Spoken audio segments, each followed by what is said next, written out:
Matthew chapter 5 verses 33, and we'll read through to verse 37. If you're new this evening, we've been going through the Sermon on the Mount. It starts in Matthew 5. It goes for a few chapters into Matthew. And I believe it is probably the most incredible sermon ever preached. It's preached by Jesus. It's his first recorded sermon preached. Obviously, we understand that if Jesus is going to preach his first sermon, at the heart of the sermon will be the gospel, right? And so this is all ultimately just expounding on the gospel. And there's always three parts of the gospel, or two parts of the gospel. The first part of the gospel is man's sinfulness needs to be exposed before the grace of God can be revealed and the need for grace be shown to a person. Before a person can understand the love and the mercy and the grace of God, he must first come unto understand that he's a sinner, that he's guilty before God. And Jesus so faithfully teaches this. He faithfully teaches to the Pharisees and to everyone else that will ever read this sermon that this is what man's condition is before salvation. And this is why we need a Savior. And so Jesus methodically goes and he touches on every area of man, and to ultimately leave man at the end of this sermon without any excuse. To say at the end of this sermon, I sing the end of all perfection. I cannot live this way. I am a sinner. I am guilty. I need Jesus Christ to save me. I have fallen short in every area that is exposed. And this evening, there will be another area of our lives that the Lord will then expose. He will show us that we've fallen short in this area. He will show you this evening that you need Him to redeem you and save you. And if you know Him as Savior, He will then also bring forward to you His desire and standard now that you are saved. Because this is two things we need to understand about the Sermon on the Mount. Yes, on the one side, the Sermon on the Mount is to expose the false religion and to expose to a man and show to a man that he needs to be saved. But then on the same side, we can't just look at the Sermon on the Mount and say, well, this was a standard that no one can keep, and it was only designed so that men can see that they are sinners. But the reality also is that God gives us His design and desire with the Holy Spirit now within us. And so if you know Christ as Savior, everything that we see in the Sermon on the Mount should be the desire of the Christian. It should be the desire of the Christian to apply all these things that we looked at. The Bible spoke about lust, anger, and all these things. Now that I know Christ as Savior, I desire then to live it. This evening we're going to look at Matthew 5 verses 33 to 37. It says this, again, ye have heard that it had been said of them of old time, thou shalt not forswear thyself, but thou shalt perform unto the Lord thine oaths. But I say unto you, swear not at all, neither by heaven, for it's God's throne, nor by earth, for it's the footstool, or his footstool, neither by Jerusalem, for it is the city of the great King. Neither shalt thou swear by thy head, because thou canst make one hair white or black. But let your communication be yea, yea, and nay, nay. For whatsoever is more than these cometh of evil. Let's pray. Heavenly Father, we love you. I thank you for this beautiful text. Lord, this is a serious text, Lord. It's a text that exposes all of us, Lord. And so, Lord, I pray this evening that you would help me to clearly communicate what your intention was, why you said these words, Lord, and how it applies to us today, Lord. I pray this in Jesus' name. Amen. Amen.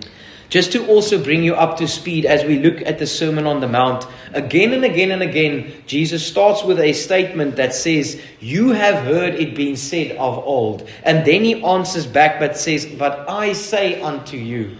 And every time you hear the word, you have heard it being said of old, it is because the Jews and the Pharisees and the scribes set up their own standard of what it is to be moral and righteous. And Jesus Christ every time says, but I say unto you, not that He's now teaching something that is radically new, but He teaches them the principle of what God said in the first place. And He explains to them how they falsely understood these the commandments and desires of God, so that they can basically twist Scripture and find ways to sin. And so we look at Matthew 15 verses 8 and 9, and I think it's one of the most beautiful summaries of what Jesus was exposing the Pharisees to be. He says, "This people draw nigh unto me with their mouths and honor me with their lips, but their hearts are far from me. But in vain do they worship me, teaching for doctrines the commandments of men." And that's exactly what he's exposing. He's saying that they worship me, but the way they worship me is that they are teaching their own commandments, and they pretend that those are the commandments of God. And he says they worship me in vain because they don't truly obey what the Scripture says. They obey their misunderstandings of Scripture. And so it is today also, and it's the spirit of the age. It's nothing new. Have God really said this? Is this really God's desire? Is this really His design? Did He really say this? Or did He not mean something else by this? And so it is with this text. It is actually with this text specifically. It is such a serious text because ultimately what this text is exposing is lying. What this text at the core will expose is it will expose men to be liars. And so it is with most men in this world. When you witness to them and you ask them, "Do you believe you're a liar?" Then he'll say, "I said 1 or 2 lies in my life." And how many lies do you need to tell to be a liar? Well, I mean, a few. No, 1 lie makes you a liar. 1 murder makes you a murderer, right? It's very difficult for men to come to understand that they are liars, and that even lying, as small as it might seem to man, is a sin that God says He will also judge the same. The Bible says all liars will have their part in the lake of fire. Ultimately teaching us that even if I said 1 lie, I'm in need of a Savior. Brother and sister, if you've never seen yourself in need of salvation, I can tell you if you said 1 lie in your life, you needed salvation. The Bible says, often when it speaks about what comes out of my mouth, I need to take heed to, listen to. And that's why this text is so important. You know, often we read over this text. When I read this text, and I think you listen to it and you say, "Yeah, I've heard this before. It's not something that I've really spent time on. It's something that I sometimes read over. It's not it's not a text that it's easy to understand in certain ways. Swear and forswear and Jerusalem and king and head, and what is it saying, right? Let your communication be yea, yea. Oh, I understand the concept. Just be honest, and don't, when you say yes, yes, and when you say no, no, and then you go on, right? But it's important to see what comes out of my mouth, because Matthew 12 verses 34 says, "O generation of vipers, how can ye being evil speak good things? For out of the abundance of the heart the mouth speaketh." I want to see what comes out of my mouth because it's a revelation of what is in my heart, right? So when the Bible speaks about the mouth, we want to take close attention, right? Everywhere the Bible says anything about the mouth, we want to take close attention. Because this is my biggest enemy, right? Because the reality is, this is not my biggest enemy. This is my biggest enemy. This is just a revelation of this. And so when I see anything about the mouth, I want to take close attention, because when the Bible speaks about the mouth, He's going to speak about my heart. John 8 verses 44 says, "Ye are of the devil, and the lust of your fathers ye will do. He was a murderer from the beginning, and he abode not in truth, because there is no truth in him. When he speaks a lie, he speaketh of his own, for he is a liar and the father of it." So we see that lies is at the heart of who Satan is. And all those born into this world, this is a concept that is so difficult for people to understand, because we grow up in churches where people always say from a young age, "Julle is almal Jesus se kindertjies, Jesus is almal lief vir julle, or we're all God's children." But the reality is, when we are born into this world, we are born in the family of Adam. We are not born Christian. We are born the enemies of God. We are born in the family of Satan until we are born again and translated into the family of God. Have you been born again? Are you saved? Have you always been a Christian? There's no such thing. You become a Christian when you understand that you've been guilty before God, even if it was just a small lie that you said when you were 10 years old. But I promise you, there's much more sins that will you be reminded of the day when you truly get saved. Because it won't just be the one lie that you said at 10. The whole world is full of lies. There's skepticism in all kinds of areas. We were skeptical about salesmen, lawyers, doctors, advertisers, politicians. There's cheating, there's exaggeration, there's dodging the truth, there's speaking half-truths, there's a fail to keep promises, there's excuse-making, white lies, bending of truth. One preacher said this, he said, if all the world would preach or talk the truth for one day, the world would fall apart. If everyone in this world for one day would speak the entire truth the whole day, the world would literally fall apart. Why? Because the world is built on lies. Business is built on lies. Everything is built on lies. Relationships sometimes are built on lies. So many things will fall apart when men and women start to speak the truth. And so it is very important to see what God says about truth. It's very important to see what God's desire is when it comes to truth. We see this word oath and swear being mentioned. And in essence, what the word oath or swear means is to make a statement and calling on God to witness and to invoke a curse if it is not kept. And so it is when we get married, we make an oath before God. We say, let God be a witness that I will keep my covenant with this woman. And so it is with many things that we have done in our lives where we get very, very anxious and serious and say, I swear, I swear, by God, I didn't do this. In Hebrews 6 verses 16, we see a very good example of what it means to swear. The Bible says, or to make an oath. And let's look at the one that cannot lie.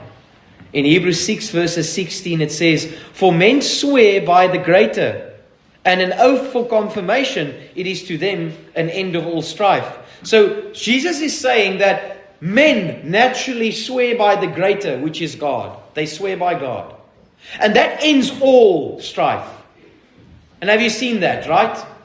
When a person gets so serious and he says, I swear by God I didn't do it. And then you almost say, okay, well, now, okay, fine. Okay, fine, brother. I mean, you just took the God card. All right? What can I say now? I mean, if you're lying now, that's on you. Right? You said, I swear by God I didn't do this. And then it's almost like, okay, fine, that's it. I won't fight with you anymore. You said you swear by God. And so it is. So it is. God is aware of that. And therefore he says this in verse 17, wherein God, willing more abundantly to show unto the heirs of promise the immutability of his counsel, confirmed it by an oath, that by two immutable things in which it was impossible for God to lie, that we might have a strong consolation who have fled for refuge to lay hold upon the hope that is set before us. Which hope we have as an anchor of the soul, both steadfast and sure, and enters into the veil, wherein the forerunner is entered, even Jesus, made a high priest forever after the order of Melchizedek. Sure, sometimes you can look at all these words and say, what did we just read? And the essence of it is, God is saying, men make promises. Men use God to confirm their promises. But God made a promise once. He made an oath. And this oath is an oath from someone that cannot lie. And when he paid for the sin of mankind, he said, I cannot lie. I've truly paid for your sin. I've entered into the veil. The veil is torn in two. Your sins are paid for. You can be forgiven. Oaths has been made in the Old Testament by many people. In Abraham's life, we see this in Genesis 24 verses 2. We see Isaac making an oath in Genesis 26 verses 28.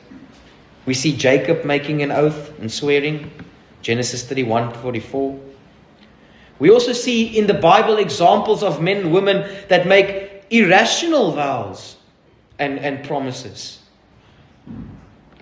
We see one example, I think we are all familiar with this, in Matthew 26 verses 74. Then began he to curse and to swear, saying, I know not the man. And immediately the cock crew. Who is this? Peter. He reached a point where, when you see their curse, it's not that he was saying swear words. He was starting to say strong words of, I promise by God, I don't know God. I don't know this man. And then the cock crew. Can you imagine can you imagine the brokenness in his heart? As he's reaching a point where he's willing to make such a strong statement, I swear I don't know Jesus. And the cock crew. And immediately his conviction hit him. And he wept bitterly. Joshua in Joshua 9 made a rash vow. Jephthah in Judges 11 made a rash vow. Saul in Samuel made a rash vow. Herod made a rash vow. All paid consequences for it. Deuteronomy 6 verses 13 gives us a understanding of what the Old Testament originally spoke about when it spoke about making promises. And now this is moving towards the text this evening. What do we need to understand whenever Jesus is teaching, you have heard, but I have said? So, what you have heard was a misrepresentation of the Pharisees and the Sadducees. But what you should have known, and what I say unto you, is what was recorded in the Old Testament. It was a truth that has always been there, that has been defiled. So what was truth in the Scriptures with regards to an oath that they were supposed to know? In Deuteronomy 6 verses 13, thou shalt fear the Lord thy God and serve him, and shalt swear by his name. By no other name were men allowed to swear, but by the name of God. He even says that to the Gentiles. In Isaiah 65:16, that he who blesses himself in the earth shall bless himself in the God of truth, and he that sweareth in the earth shall swear by the God of the truth. We see this also in Deuteronomy 10:20 and Jeremiah. In Numbers 30 verses 2, we see that God specifically says that if a man vow a vow unto the Lord, or swear an oath to bind his soul with a bond, he shall not break his word. He shall do according to all that proceed out of his mouth. In the Old Testament, God said, if you make an oath, if you make a vow, you keep that vow, you keep your word, you said it, you made it before me, and you'll keep it. In Leviticus, the Bible says, or if a soul swear, pronouncing with his lips to do evil or to do good, whatsoever it be that a man shall pronounce with an oath, and it be hid from him, when he knoweth of it, then shall he be guilty in one of these. And it shall be, when he shall be guilty of one of these things, that he shall confess that he has sinned in that thing. And he shall bring a trespass offering to the Lord for the sin that he has sinned. So in the Old Testament, God was He gave a very clear commandment. Keep an oath, keep your word, and if you do not keep your oath, then you need to come and bring a trespass offering. Because why is it so important? Because ultimately, I am testifying that I'm swearing, that I'm promising, God is my witness. So if I lie about that, I make a mockery out of God, right? I don't deem serious what I have promised to God, right? That's why the Bible says in Psalm 15:1, O Lord, who shall abide in thy tabernacle? Who shall dwell in thy holy hill? He that walks uprightly and worketh righteousness and speaks truth in his heart. He that backbiteth not with his tongue, nor doeth evil with his neighbor, nor taketh reproach against his neighbor, in whose eyes a vile person is contemned. But he honoureth them that fear the Lord, he that swears to his own hurt and changes not. The Bible says, to this man God will look. The man that swears even to his own hurt. I said something, I need to keep my word because my word is my oath. God said if I don't keep my word, I need to bring a trespass offering. Right? So that's what we see in the Old Testament. That is what was supposed to be known to the Jews, to the Pharisees. Two things that's very important about what they were supposed to know. You can't swear by anything else except God. And when there were oaths being made, it was serious and it was kept. Right? God didn't say you can't keep an oath. But He said your oath is before me and you keep it. Right? Like we say when we go to marriage. Or like in a serious situation and a promise before God. Right? But now, what was the perversion? This is why Jesus says, do not swear by heaven or by Jerusalem or your head. And this is how incredibly wise Jesus is. Look at how He catches them in their own craftiness and their own lies. So this is what was happening. This is what the Jews were doing, right? Understand, Jesus is trying to expose the self-righteousness in man. So don't just think and say, yeah, He's exposing the Pharisees. But in the process, He's exposing the same heart that is within all of us. And it's that heart to try and get away with things because we somehow loopholed God. So we look at this tonight, and I'm going to give you an example, and you're going to say, wow, they were fools for doing that. You can't deceive God by that, like doing that. But then you have to say, wait. But where do I deceive God? Where do I try and get away with God? Where have I said a lie and think I'm not going to get away with it? Because this is what they did. They knew they were not supposed to say an oath and then to make a swear and use God and not keep it. And they knew they were not going to keep it. So what would they do? They would start to say things like, I swear by Jerusalem. In their business, they would say, I swear by heaven. I swear by Jerusalem. I swear by the hairs on my head I will do this. All the while knowing that they're going to deceive them. But now it's not a problem to them because they did not at least say, I swear by God. So they somehow got away with it. It's less. It's not that bad as saying, I swear before God, right? You say, how foolish is that of them to do that? But I say unto you, how foolish it is of us to say, okay, I can get away with one lie and 2 white lies every day.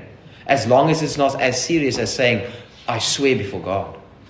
Isn't that exactly the same? Isn't that exactly the same that we do? Brothers and sisters, please don't miss that God is implicating us in this text. You're not exempt from this text. When He speaks to the Pharisees, He speaks to us today. And He says to you, as foolish as it was for them to say, I won't swear by God, but I'll swear by Jerusalem. And God says, how can you swear by Jerusalem? I made Jerusalem. You still swear by me. Because ultimately when you swear, I look at you and I listen because you made and I made you and I made your mouth and I'm listening to your swears. I listen to what you keep and if you're going to keep your word or not. And so it is, what God is saying to them is that He says to them, but I say unto you, swear not at all, neither by heaven, for it's God's throne. And look at how Jesus responds back to them to show them their error. They'll say, no, they won't swear by God, but they'll swear by heaven. And God says, but who made heaven? They'll swear by Jerusalem. But the Bible says that's the city of the great king.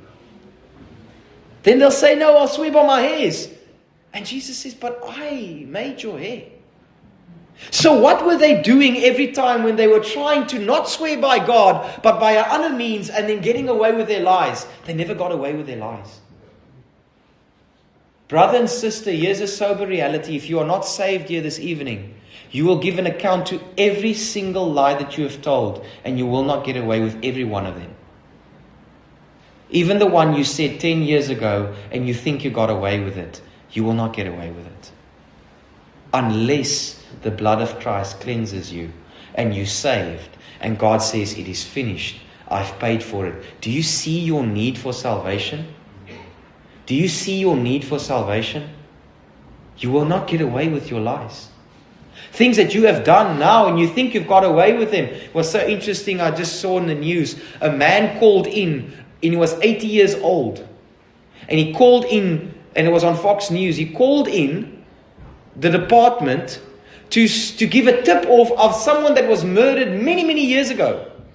And then in the tip-off, something was off, and then they convicted him, and now he's in prison. And I'm thinking to myself, why did he call the police? But I know why he called the police. Because even after getting away with it for 30 years, his conscience didn't allow him to get away with it. And he was getting closer and closer to meet his Maker. And something in his conscience knew that his Maker still knows what he did. And he's going to give an answer to his Maker. And so he couldn't do it anymore. He couldn't handle it anymore. So what did he do? He called. And he got himself into trouble. That's why the Bible says in Matthew 23, verses 16 down to 22, it is exactly the same that he's exposing to the Pharisees again. He says unto them, Woe unto you, you blind guides, which say, Whosoever shall swear by the temple, it is nothing, but whosoever shall swear by the gold of the temple, he is a debtor. Ye fools and blind, for whether is greater, the gold or the temple that sanctifieth the gold? And whosoever shall swear by the altar, it is nothing, but whosoever sweareth by the gift that is upon the altar, he is guilty. Ye fools and blinds, for whether is greater, the gift or the altar that sanctifieth the gift? Whosoever then forswear by thy altar, sweareth by it, and by the things thereon. And whoso swear by the temple, sweareth by it, and by the things that dwelleth therein. And he that shall swear by heaven, sweareth by the throne of God, and by him that sitteth thereon. Same thing again. When Jesus was exposing them later, preached a sermon to start off with, a little bit later he's going to expose them again. And what does he expose again with them? It's the hypocrisy that they had, right? Of saying that, well, if I swear by heaven, if I swear by this and I don't swear by God, then I got away with it. And God says, no, you did not get away with it. Because I saw the heart behind it. I saw the heart behind it. The scripture then gives us abundant clarity when it comes to what God feels about lie or lying. In Proverbs 6 verses 16 to 19, these 6 things doth the Lord hate. Yea, 7 are an abomination unto him. A proud look, a lying tongue. God says these are the things that I hate. In Proverbs 12 verses 22, lying lips are an abomination to the Lord, but they that deal truly are his delights. In Exodus 20 verses 16, thou shalt not bear false witness against thy neighbor. Proverbs 14:5 says, a faithful witness will not lie, but a false witness will utter lies. Proverbs 19:5, a false witness shall not be unpunished, and he that speaketh lies shall not escape. Let's go back to that man that phoned at 80 years old. Why? Why did he call and implicate himself at 80 years old? Because he could not escape his lies. And even if he did escape it, he would have seen his Maker and then he wouldn't escape it.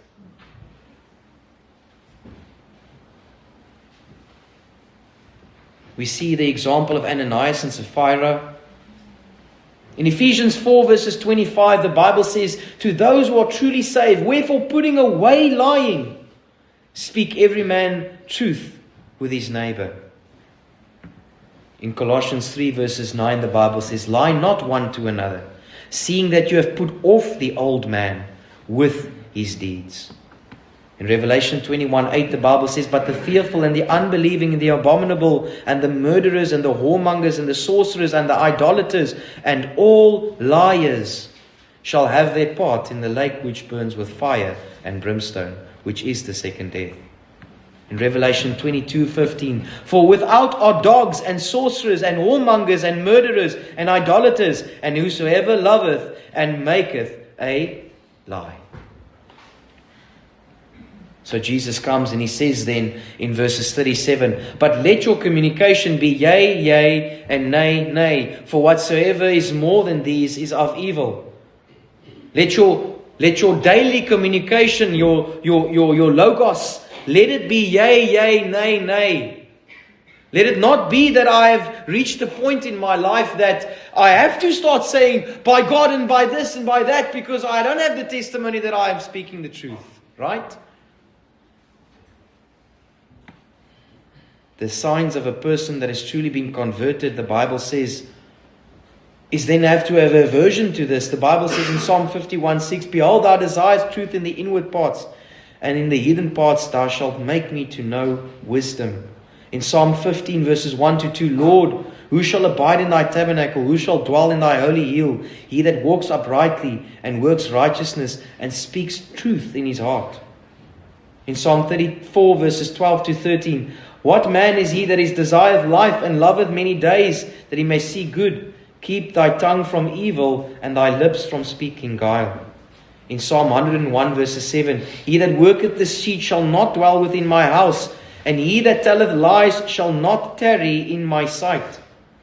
In Psalm 119 verses 29, it says, Remove from me the way of lying, and grant me thy law graciously.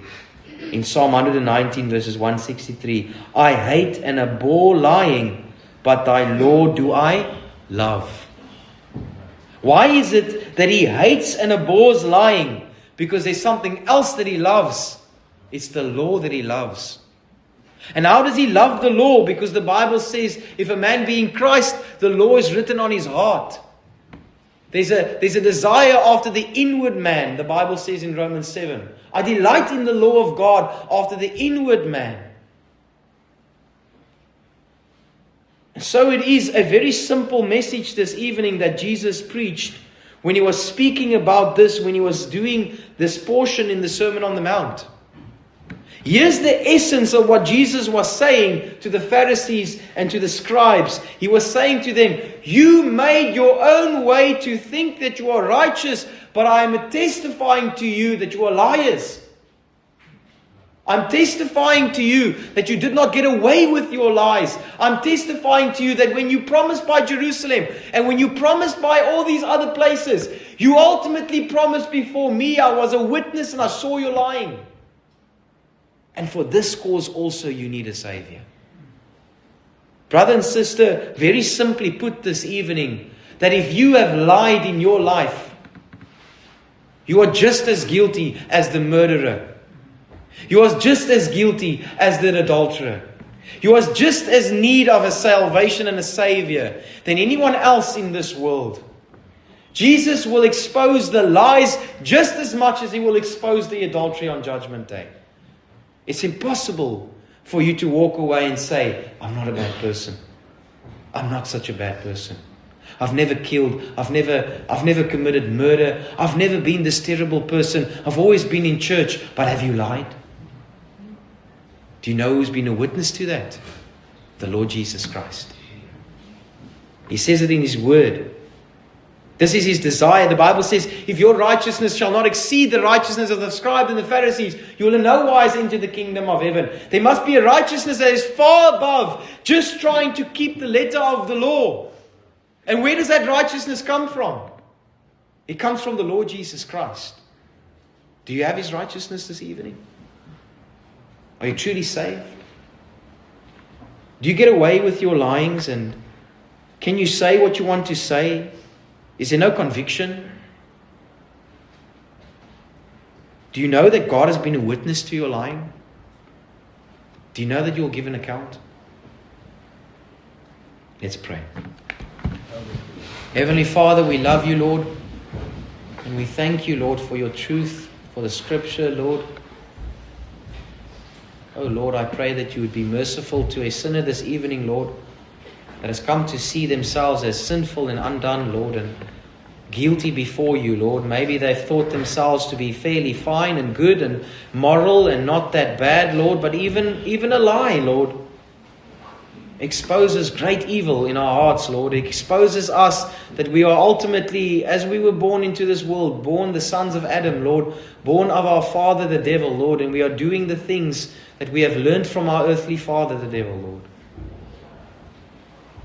So, Lord, I pray if there's someone that has not been born again, not been saved, Lord, someone that has not seen themselves as sinners and turned to you and embraced your forgiveness and asked and repented of their sin, Lord, I pray tonight will be the night that they would turn to you. Lord, for those that know you, Lord, their sins has been forgiven, Lord. They know you as Savior. Lord, I pray that as the psalmist says, Lord, we will abhor and hate lying, Lord, that we will speak truth to our neighbors, Lord.